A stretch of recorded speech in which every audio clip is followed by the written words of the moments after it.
Here's one fact about every Minecraft mob that you didn't know. This is prototype footage from Mojang's Secrets of Minecraft, where the LA was once called the Wisp. I don't know about you, but this prototype looks way cuter than the version we have now. If you're a monster and you happen to attack an axolotl, there's a 1 in 3 chance of it playing dead for 10 seconds while it recovers 2 hearts of health. This is one of those facts that's unknown for a good reason. Did you know that between October 20th and November 3rd, the bat has an increased spawn rate in celebration of Halloween? Spooky and festive to some, extremely annoying to others. A little known fact about the bee is that the Bane of Arthropods enchantment actually works on bees, increasing the damage taken by items with the enchantment. Bees in real life are classified as arthropods, and Mojang made no mistake by including it in the game. A variant of the blaze was almost added during the mob vote at Minecon Earth. The variant was called the Hovering Inferno. It lost that mob vote to the Phantom, which is a relief to speedrunners and casual players alike, as this mob would have made blaze farming no easy task. Not many people know that there's a 70% chance that your cat will give you a gift in the morning after sleeping near you. This only occurs if the player sleeps at night, not during a thunderstorm, and the cat is able to sleep near the player. Camels are essentially the Giga Chad version of the horse. It can walk effortlessly over fences, dash over ravines, and ride with 2 players on its back.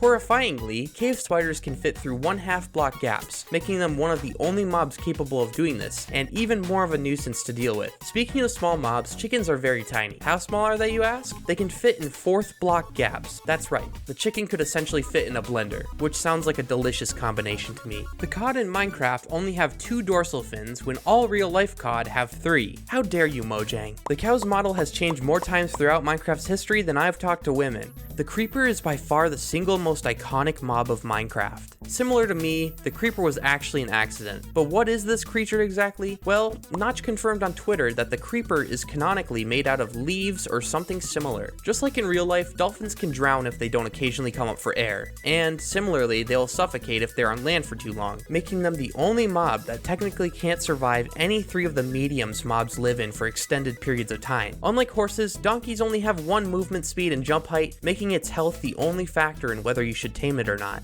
In the early days of the drowned mob's history, there was about a 0.2% chance that a drowned could drop a trident without having a trident in hand. This feature was only in Bedrock Edition for a short time when it was patched in 1.16. For a short time when the Elder Guardian was first added, a 3D model of a ghost Elder Guardian could be seen floating around the player. Today, however, the Elder Guardian only floats around the player's screen and not the player itself. The Ender Dragon's fireball looks different in Bedrock than it does in Java. This is a small but strange difference, as the Bedrock texture looks a little too much like a piece of purple dye, at least in my eyes. Every normal player knows not to make eye contact with an Enderman, but if you find yourself in a situation where you accidentally look an Enderman in the eye, there's a much simpler way to keep yourself alive. If you maintain eye contact with an Enderman, they can't attack you. This could be extremely helpful when you're trying to make a daring escape, find cover, or even attack the Enderman before he can hurt you. When the tiniest hostile mob, the Endermite, was first added, it looked like a purple version of the silverfish. It was quickly changed to have its own unique model, which looks a lot like a computer mouse. There's a secret Easter egg where evokers will turn blue sheep into red sheep, making a unique sound while casting the spell.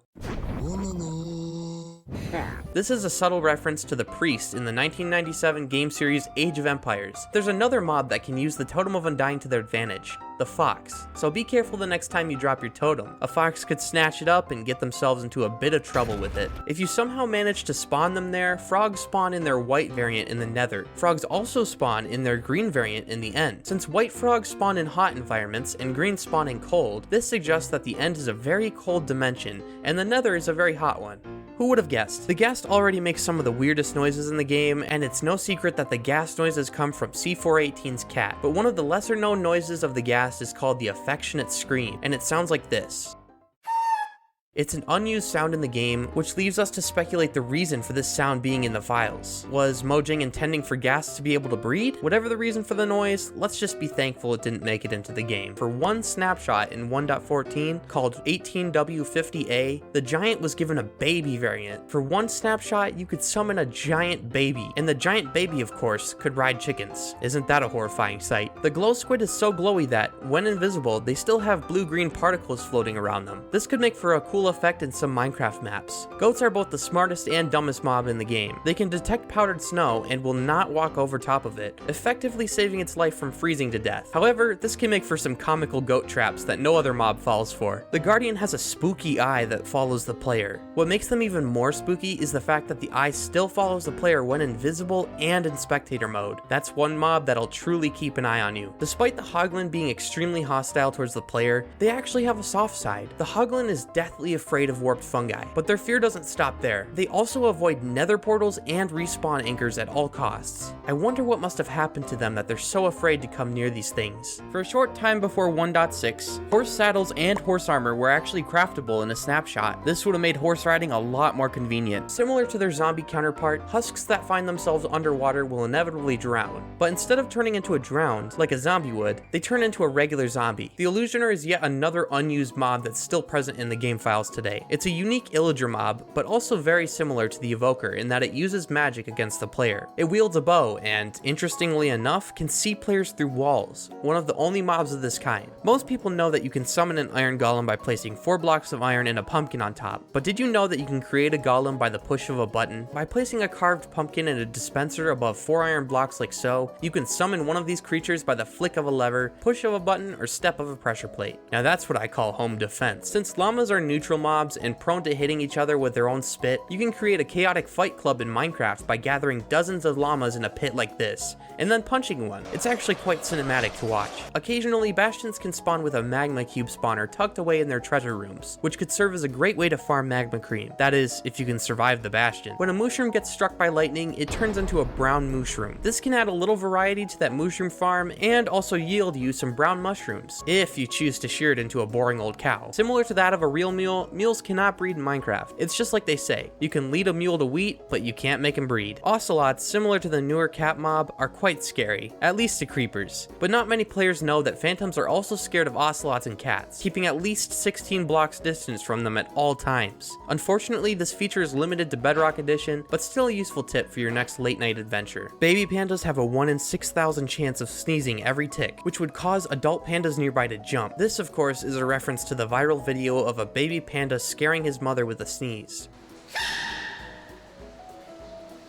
Did you know that something as simple as a Reddit post can change the functionality of a mob? User 1JL created a post 6 years ago addressed to Mojang. After catching wind of this post, Mojang removed the ability to breed parrots with cookies and instead made it seeds, which came to a surprise to many of us players who learned this the hard way. The Phantom is one of the only mobs in the game that has a size tag associated with it, meaning you can summon gigantic versions of the mob, a perfect way to prank your unsuspecting friends. Just be careful, this colossal being does multiple times the damage of a normal Phantom. As iconic as the Minecraft pig is, it almost replaced a key feature of Minecraft. Instead of villagers, it was not just planned to add pigmen to villages. I don't know about you, but this would have kept me from coming anywhere near a village had it become a feature. Let's just be glad they're bound to the nether now. Fire can be a scary thing. Blue fire is even scarier. The piglin is very much aware of this fact. If you place any type of soul fire near a piglin, they will run for their lives. Good choice, piglin. The Piglin Brute didn't earn his name for nothing. This mob has an attack of 19.5 hit points on hard mode, or 9.75 hearts without armor. That's a harder hit than the End Dragon on hard mode. It also has a quarter of the health that an End Dragon has, so fighting him is like fighting a mini End Dragon, while you're surrounded by fiery pits of lava and other dangerous beings. Pillagers are no doubt relentless mobs, but there comes a point where they can no longer attack you and become passive. That's right, a Java Edition Pillager can use his crossbow so much that he breaks it, leaving him with no means of attack, and he honestly just doesn't know what to do with his life anymore. Polar bears are the only mobs in the game that can be passive, neutral, and hostile at different times. Pufferfish are known to blow up in size when confronted with conflict, but did you know that the pufferfish will actually attack most mobs in the game? When another mob gets too close to the pufferfish, it'll blow up in size, dealing damage and inflicting the poison effect on nearby mobs. Unfortunately for these little guys, most mobs don't take kindly to being attacked. Back in the rabbit's early days of 1.8, a rare mob existed called the Killer Bunny. This was a secret mob that had a less than 0.1% chance of spawning naturally. This was a bunny not to be messed with, as it would deal 4 hearts of damage per hit on normal mode. The ability for this mob to spawn naturally was removed soon after, and it can now only be accessed through commands. Users using a shield against a Ravager has a 50% chance of stunning him, which will cause him to roar, dealing damage to anything nearby, and knocking back nearby mobs 5 blocks. Strangely enough, one of the smallest differences between Java and Bedrock involves the Salmon mob. In Java, Salmon only has one size, while in Bedrock, Salmon come in 3 sizes: small, medium, and large. This is a small but peculiar change between the versions. It leaves the player to wonder, is Minecraft going to receive some kind of update where you can catch small, medium, and large fish?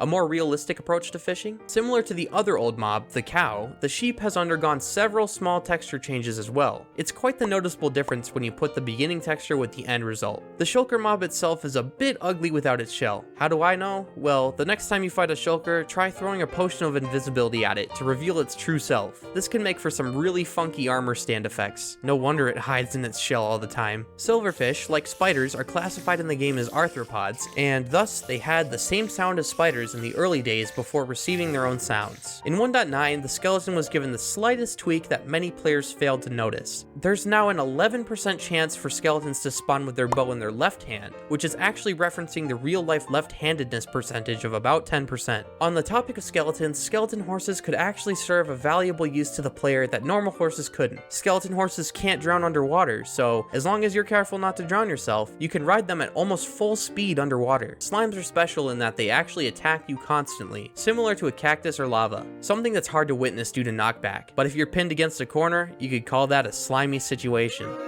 The Sniffer was by far one of the most popular choices in any mob vote, getting 55% and almost 2 out of 3 million of the total votes. A lot of people know that snow golems can't survive in the Nether without a fire resistance potion, but most don't consider the other places where they can't survive. Snow golems can't survive in the desert or savanna biomes, which is logical since these biomes are generally hot and dry. Bane of Arthropods actually does more than just increase damage to spiders, it also gives them a slowness 4 effect. In beta 1.2, you could actually milk squids for milk buckets. Thankfully, this was removed in the next release. I couldn't imagine if we could still milk squids in the game today. Ugh. Did you know that skeletons can get cold? Try dropping one in a pit of powder snow, and it'll begin to shake. Similar to how a zombie in water turns into a drowned, the skeleton will then transform into a stray. If the player angers nearby zombified piglins, and there's one riding on a strider, the strider will start chasing the player, which can lead to a horrifying chase. Tadpoles are sadly the victims of axolotls. Talk about spawn killing. The trader llama is technically a different mob than the normal llama, so I have to include a fact about it here. The fact is that it exists as a separate mob. The tropical fish beat the horse and the villager as the mob with the most variations of texture. With 2 shapes, 6 patterns, 15 base colors, and 15 pattern colors, there are 2,700 combinations of tropical fish.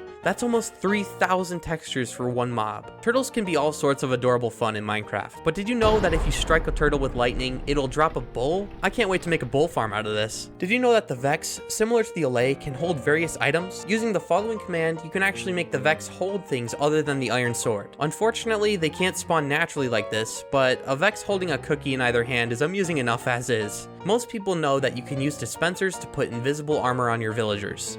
But this also works for mob heads, which can lead to some really funny results and serve as the perfect prank for a friend. The Vindicator and his iron axe is scary enough as is, but imagine if he was an even more vicious opponent. With the help of a name tag labeled Johnny, you can transform him into a monster that attacks all passive mobs, instead of just the player. This is of course a grim Easter egg referencing the book The Shining by Stephen King. If you've ever wanted a really strange source of milk besides the beta 1.2 squid, there is the ever so smallest chance that a wandering trader will drop a milk bucket if they are killed while drinking the milk. I just hope there's no trader backwash in this stuff. With the recent Caves and Cliffs update introducing the most daunting and feared mob of the game, there was a lot of thought that went into the design. An initial prototype looked like this, and then like this, and was finally changed to the version we know and fear today. I don't know about you, but if this was the final version of the Warden mob, I would stick to strip mining. The witch's nose actually moves freely along the witch's face. I guess potion brewing will do that to a person. The Wither, just like most other mobs, can be named with a name tag. This will also change the name at the top of the boss bar, which could be the start to some really funny pranks on friends. The Wither skeleton will 100% of the time drop a Wither skeleton skull if killed by a charged creeper, although it may be harder to pull this off than just farming Wither skeletons. Wolves have an unused howling noise that sounds like this. let's just say I'm glad they never made it into the game. The Zoglin is created by a Hoglin entering the overworld. Given the rarity of this mob, I assume most people don't know that the Zoglin is hostile towards a significant amount of mobs, including the Undead, which would make for a very interesting way to protect your base. The zombie is known for having one of the furthest player detection rates in the game at 35 blocks. However, you can reduce this range to about 16 by wearing a zombie head. Needless to say, I'm giving all of my villagers zombie heads. The zombie horse is a lesser known mob of Minecraft, making it uncommon knowledge that it is actually classified as an undead mob, meaning it takes damage from the potion of healing, as well as takes more damage from the smite enchantment. That makes it the only passive undead mob in the game. Zombie villagers spawn naturally in abandoned villages. These zombie villagers never despawn, meaning you have a chance to restore that village to its former glory. Before zombified piglins were zombified piglins, they were zombie pigmen, which used to look like this. Before this texture, however, the zombie pigmen used a bloody, gory texture. It was later changed to green ooze to remove the potential gore from the game. And there's one fact about every mob in the game. If you enjoyed the video and you made it this far, please consider leaving a like and subscribing to help me out. It was a really long journey and I hope you learned something along the way. But with that, I will see you all in the next one.